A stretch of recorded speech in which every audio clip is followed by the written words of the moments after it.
क्या इस देश की जनता को कोई फर्क पड़ता है? महिला सम्मान के ऊपर भारतीय जनता पार्टी बार बार इस देश की महिलाओं के चेहरे पर तमाचा मार रही है। मगर चूंकि भारतीय जनता पार्टी के पास धर्म का धतूरा है, उसे चाटकर लोग इस देश की महिलाओं का अपमान स्वीकार कर रहे हैं। आज इन कड़े शब्दों का इस्तेमाल करने के लिए मैं इसलिए मजबूर हूं दोस्तों, क्योंकि आपके सामने दो बड़ी खबरें सामने आई हैं।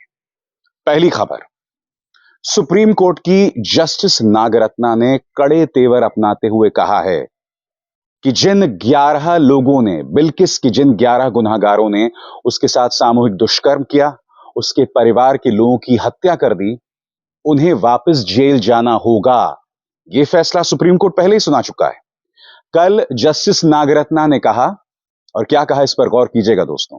जस्टिस नागरत्ना ने कहा कि उन्हें मोहलत नहीं मिलने वाली है। क्योंकि हुआ क्या, मैं आपको बताता हूं दोस्तों। 11 में से 9 लोगों ने अलग अलग बहाने बनाए। किसी ने कहा कि भाई मेरे बुजुर्ग माँ बाप जो हैं उनकी तबीयत खराब है, किसी ने कहा कि मेरी तबीयत खराब, किसी ने अपनी पत्नी का हवाला दिया, तमाम चीजों का उन्होंने हवाला दिया। सुप्रीम कोर्ट ने स्पष्ट कर दिया, आपका जो भी बहाना हो, आपको वापस जेल जाना पड़ेगा। मैं आपसे एक सवाल पूछना चाहता हूं दोस्तों, इस पूरे घटनाक्रम में भारतीय जनता पार्टी की आपको कहीं आवाज सुनाई दी? सुप्रीम कोर्ट का फैसला जो आया, क्या उसका उन्होंने स्वागत किया? नहीं, सिर्फ इसलिए क्योंकि पीड़िता का नाम बिल्किस बानो था। दूसरी खबर भी बहुत शॉकिंग है दोस्तों। इस बार बलात्कारी राम रहीम को एक नहीं, दो नहीं, 50 दिन के पैरोल पर भाजपा ने रिहा किया है। 50 दिन के मायने आप समझते हैं? एक ऐसा व्यक्ति जिस पर 2 औरतों ने सामूहिक दुष्कर्म का आरोप लगाया था और वो आरोप सही साबित हुआ। एक ऐसा व्यक्ति जिस पर हत्या का आरोप है, और एक नहीं, एक से ज्यादा, उस व्यक्ति को भाजपा ने 50 दिन के पैरोल पर रिहा कर दिया। क्या महिला सम्मान इस पॉलिटिकल पार्टी के लिए एक मजाक बनकर रह गया है? शर्म तुमको मगर आती नहीं? दोनों खबरों पर मैं आपका ध्यान खींचना चाहूंगा दोस्तों। सबसे पहले मैं बिल्किस बानो की बात करना चाहूंगा। मैं आपको बतलाना चाहूंगा कि जस्टिस नागरत्ना ने इस पर क्या कहा। नवभारत टाइम्स की खबर आपकी स्क्रीन पर। बिल्किस बानो केस, दोषियों को करना ही होगा सरेंडर, सुप्रीम कोर्ट ने मोहलत देने की याचिका की खारिज। खबर क्या कहती है दोस्तों? 3 पॉइंटर्स में आपके सामने। बिल्किस बानो के गुनहगारों को सुप्रीम कोर्ट से नहीं मिली राहत। कोर्ट ने सरेंडर के लिए वक्त दिए जाने की मांग वाली याचिका खारिज की। सभी 11 दोषियों को 21 जनवरी तक सरेंडर करना पड़ेगा। 21 जनवरी इस तारीख को याद कीजिए दोस्तों, 21 जनवरी को सरेंडर करना पड़ेगा। सबसे शॉकिंग बात, मुझे इस बात पर हैरत नहीं होगी अगर इस वक्त भाजपा में यह मंत्रणा चल रही होगी कि भाई किस तरह से महाराष्ट्र सरकार से इन्हें राहत मिले, क्योंकि महाराष्ट्र सरकार के पास वो विकल्प मौजूद है। इस तरह से सोच की जा रही होगी। उन्हें इस बात की बिल्कुल भी परवाह नहीं है कि बिल्किस के साथ कितना बड़ा अत्याचार हुआ। बिल्किस बानो के साथ जो अत्याचार हुआ है ना, वो इस सभ्य समाज के मुंह पर एक करारा तमाचा है। इस समाज में बिल्कुल भी आक्रोश नहीं है कि एक पॉलिटिकल पार्टी उन 11 लोगों को रिहा करवाती है। और यही नहीं, याद कीजिएगा दोस्तों, दाहोद के सांसद और लीमेखेड़ा के जो विधायक थे, दोनों ने इन 11 में से एक बलात्कारी और हत्यारे को मंच पर सम्मानित किया था। मैं फिर आपसे पूछना चाहता हूं, ऐसा कौन सा महान काम है जिसके चलते इन्हें सम्मानित किया था? दोस्तों, मैं आपको बतलाना चाहता हूं कि बेंच ने तल्ख तेवर अपनाते हुए क्या कहा आपकी स्क्रीन पर। बेंच ने कहा, हमने आवेदकों के वरिष्ठ अधिवक्ता और वकील, गैर आवेदकों की वकील की दलीलों को भी सुना। आवेदकों द्वारा आत्मसमर्पण के लिए वक्त दिए जाने के लिए बताए गए कारणों में से कोई दम नहीं है, क्योंकि ये कारण किसी भी तरह से उन्हें हमारे निर्देशों का पालन करने से नहीं रोकते हैं। इसीलिए ये याचिका खारिज की जाती है। उच्चतम न्यायालय ने इस मामले में 11 दोषियों को सजा में छूट देने के गुजरात सरकार के फैसले को 8 जनवरी को रद्द कर दिया गया था। सुप्रीम कोर्ट ने दोषियों को 21 जनवरी तक जेल अधिकारियों के सामने आत्मसमर्पण करने को कहा था। बाद में दोषियों ने सुप्रीम कोर्ट में याचिका दाखिल कर आत्मसमर्पण के लिए और ज्यादा वक्त दिए जाने की गुजारिश की थी। इसके लिए तमाम कारण थे दोस्तों, खराब स्वास्थ्य, सर्जरी की जरूरत, बेटे की शादी, पक्की फसल की कटाई, ये तमाम बात, मां बाप बीमार हैं, इस तरह की तमाम बातें जो हैं की गई थी। कौन है वो 11 लोग दोस्तों? आपके स्क्रीन पर समय से पहले रिहा किए गए 11 दोषियों में बका भाई वोहानिया, गोविंद भाई नाई, रमेश रूपा भाई चांदना, मितेश चिमनलाल भट्ट, प्रदीप रमनलाल मोड़िया, विपिन चंद्र जोशी, जसवंत भाई चतुर भाई नाई, राधेश्याम भगवान दास शाह, केशर भाई खीमा भाई वोहनिया, शैलेश भाई चिमनलाल भट्ट और राजू भाई सोनी शामिल हैं। इनमें से शैलेश भाई चिमनलाल भट्ट वो शख्स है दोस्तों, याद कीजिएगा, ये वो शख्स है जिसे भाजपा ने मंच पर सम्मानित किया था।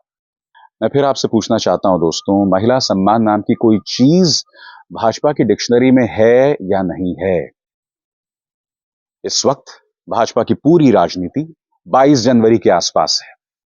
सुप्रीम कोर्ट ने कहा है कि 21 जनवरी तक वापस जेल में आओ। मैं आपसे पूछना चाहता हूं, जब हम अपने आराध्य श्री राम की बात करते हैं तो क्या हम उससे राम राज्य को जुदा कर सकते हैं? उस रामराज में क्या महिला सम्मान की कोई जगह नहीं है? आजाद भारत के इतिहास में किसी भी पॉलिटिकल पार्टी ने महिला सम्मान को राजनीतिक हथियार के तौर पर इस तरह से इस्तेमाल नहीं किया जैसे भाजपा ने किया। और उसी तरह से महिलाओं का जिस कदर अपमान हुआ है भाजपा की अलग अलग सरकारों द्वारा, वो भी हमने देखा है। कई मिसाल आपके सामने है। मैं बलात्कारी राम रहीम की बात करूंगा, मगर याद कीजिए, आईआईटी बीएचयू की छात्रा के साथ दुष्कर्म के ये 3 आरोपी, आप जानते हैं या भूल गए? पुलिस का केस 3 दिनों में तैयार था, मगर ये तीनों मध्य प्रदेश चले गए भाजपा की चुनावी कैंपेनिंग करने के लिए। इन पर कोई दबिश नहीं डाली गई। जब पूरी चुनावी कैंपेनिंग खत्म हो गई, चुनावों के नतीजे आ गए, तब जाकर इन्हें गिरफ्तार किया गया। सोचिए, अगर जनता के सामने खबर आ जाती, ये 3 जो हैं चुनावों में कैंपेनिंग कर रहे हैं, आप अंदाजा लगा सकते हैं इसका क्या असर चुनावों पर पड़ता। और फिर इनमें इतनी हिम्मत कि ये लोग दूसरी पॉलिटिकल पार्टीज पर महिला सम्मान को लेकर हमला करें। हाथरस, उन्नाव, स्वामी चिन्मयानंद, कुलदीप सेंगर, लंबी चौड़ी फहरिस्त है। और ये जो राम रहीम का मामला है दोस्तों, ये तो बहुत ही शॉकिंग है। इस खबर पर गौर कीजिए, बलात्कारी राम रहीम को जेल से 50 दिन की छुट्टी मिली। आपको आखिरी बार कब मिली थी? इस बार राम रहीम को 50 दिन की पैरोल मिली है। 4 साल में राम रहीम को यह 9वीं पैरोल है। पिछले 2 साल में 7वीं बार पैरोल पर रिहा हुए हैं। लल्लन टॉप की खबर क्या कह रही है, मैं आपको पढ़ के सुनाना चाहता हूं। हरियाणा की सुनारिया जेल में बंद बलात्कार और हत्या के दोषी गुरमीत राम रहीम को एक बार फिर पैरोल मिल गई है। वो सिरसा स्थित डेरा सच्चा सौदा का प्रमुख है और इस साल 50 दिन के लिए जेल से बाहर आया है। 4 साल में राम रहीम की ये 9वीं पैरोल है। बीते 2 सालों में ही उसे 7वीं बार पैरोल मिली है। पैरोल पर दोषी जितने दिन बाहर रहता है, उतने दिन उसकी सजा में जोड़ दिए जाते हैं। और मैं आपको बताता हूं दोस्तों, अब तक जो पैरोल मिली है, उनकी अवधि कितनी रही है, जिससे आपको पता चलेगा कि किस तरह से राम रहीम का इस्तेमाल भाजपा हमेशा अपनी राजनीति के लिए करती रही है। आपके स्क्रीन पर एनडीटीवी में छवि खबर के मुताबिक पिछले साल राम रहीम को 3 बार पैरोल मिली थी, कुल 91 दिनों की। नवंबर 2023 में उसे 21 दिन की पैरोल मिली थी। जुलाई 2023 में 30 दिन, जनवरी 2023 में 40 दिन की। राम रहीम को पूर्व डेरा प्रमुख शाह सतनाम की जयंती में शामिल होने के लिए पैरोल दी गई थी। इस दौरान राम रहीम का एक वीडियो वायरल हुआ था जिसमें वो तलवार से केक काटकर जश्न मनाते हुए दिख रहा था। केक काटते हुए क्या कहा था राम रहीम ने, आपको इस बात पर भी गौर करना चाहिए। 5 साल बाद इस तरह का जश्न मनाने का मौका मिला है, इसलिए मुझे कम से कम 5 केक काटने चाहिए। ये पहला केक है। ये मामला दोस्तों कोर्ट भी पहुंचा है कि किस तरह से इस व्यक्ति को बार बार पैरोल दी जा रही है, और पहुंचना भी चाहिए। ये सभ्य समाज के मुंह पर तमाचा है। आप देखिए, एक व्यक्ति ये कह रहा है कि साहब मुझे 5 साल बाद पैरोल मिली है, मैं 5 केक काटूंगा। उसके हाथ में तलवार है। मैं आपसे पूछना चाहता हूं, इस व्यक्ति की ताकत में कोई कमी नहीं है। ये सभ्य समाज के मुंह पर करारा तमाचा है, और ये तमाचा सिर्फ राम रहीम नहीं मार रहा है। ये तमाचा भाजपा मार रही है क्योंकि जब ये रिहा होता है तो इसके सो कॉल्ड सत्संगों में भाजपा के नेता शीश झुकाते हैं। मैं आपको बताना चाहूंगा दोस्तों, इससे किस तरह से अदालत में चुनौती मिल रही थी। आपकी स्क्रीन पर कोर्ट पहुंचा था मामला। राम रहीम की पैरोल का मामला पंजाब हरियाणा हाईकोर्ट भी पहुंचा था, जिसके बाद राज्य सरकार ने हाईकोर्ट में दूसरी बार राम रहीम के हार्ड क्रिमिनल नहीं होने का हलफनामा दिया था। सरकार ने यह भी कहा था कि हत्या के जिन 2 मामलों में राम रहीम को सजा दी गई थी, उन मामलों को सीरियल किलिंग नहीं कहा जा सकता। पंजाब और हरियाणा हाईकोर्ट में सरकार ने लिखित जवाब में क्या कहा था दोस्तों, आपकी स्क्रीन पर। राम रहीम को इन हत्याओं में सह अभियुक्तों के साथ आपराधिक साजिश का दोषी पाया गया है। उन्हें आईपीसी की धारा 120 बी के आधार पर धारा 302 के तहत सजा दी गई है।